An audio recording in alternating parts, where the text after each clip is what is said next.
routine. I told the little graders to close their eyes and cover their ears. A routine day at school taking a terrifying turn when gunshots ring out across an elementary school campus. 2 kindergartners shot, the suspect dead, as the Butte County Sheriff's Office and the FBI search for answers. Tonight, those 2 boys, ages 5 and 6, are in critical condition, being treated at Sacramento area hospitals. Authorities say the gunman had met with an administrator shortly before he opened fire. The shooting happened at Feather River Adventist School south of Orville on Cox Lane off Highway 70. The campus very small, with just under 3 dozen students. Law enforcement saying tonight the gunman may have targeted this school because of its affiliation with the Seventh-day Adventists. They're alerting other schools as a precaution. Investigators say after the shooting, the suspect shot and killed himself. Kayla Bowler has been on scene all day. She reports from Butte County with the latest on the investigation.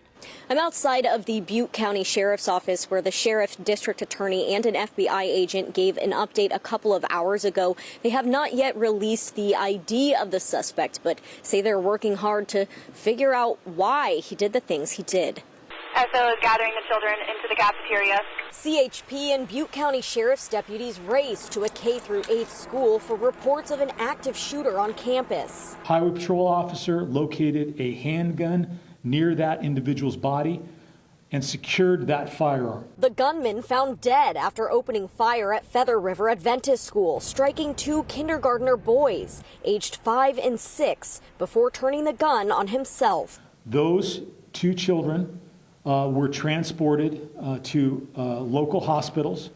They are currently in extremely critical condition. The sheriff says the suspect made an appointment to tour the school. He told administration he was exploring the possibility of enrolling a family member. They're investigating whether or not that was a ruse to get on campus. He did meet with a school administrator. I'm told that meeting was cordial. There wasn't anything about the meeting that gave rise to concerns. The FBI now joining the sheriff's office in their investigation. While speaking as a parent, my heart goes out to the families and communities affected.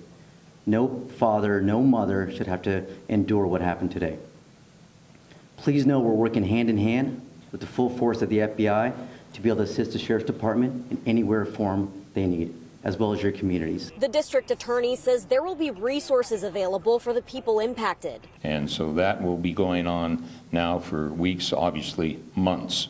Not only the children that were grievously injured, but those children that saw their classmates gunned down in front of them. The sheriff says the suspect was dropped off at the school by an Uber driver who is currently being interviewed. Also being interviewed is anyone associated with the suspect. They have reason to believe that he targeted the school due to its religious affiliation. But other than that, it does not appear that the gunman had anything to do with the school at all.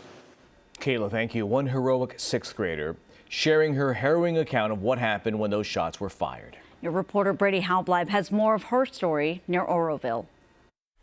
An emotional day for students and parents within this community, and today I did get the permission from the parents of one brave 6th grade student who took it upon herself to comfort some of the kindergarten students within her class as the shooter was just feet away.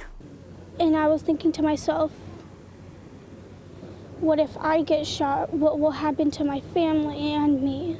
That was the terrifying reality for 6th grader Jocelyn Orlando after gunshots rang out Wednesday afternoon at Feather River Adventist School, sending students and teachers racing to their classrooms to lock their doors. I told the kindergartners to take deep breaths, just think of something happy. In the face of fear, Jocelyn and a few of her classmates comforted the little ones, trying to keep them calm, all while the shooter was just feet away. I told the little graders to close their eyes and cover their ears because he was pacing back and forth from the window. We all don't know what's going to happen next. The shooter then turning the gun on himself, but not before shooting the 5- and 6-year-old boys. I don't really know. It was really sad. Hours later, families were told to gather at the Oroville Church of Nazarene to be reunited with their children. I tried to get here as quick as I could, safely as I could. you know, while panicking on the inside. The parking lot was crowded with parents consoling each other as law enforcement shared limited updates. Parents like Dale Orlando relieved to be reunited with his daughter, but heartbroken after learning of the two children who had been shot. We're not the only city, school, family that this happens to, and this is not how life should be.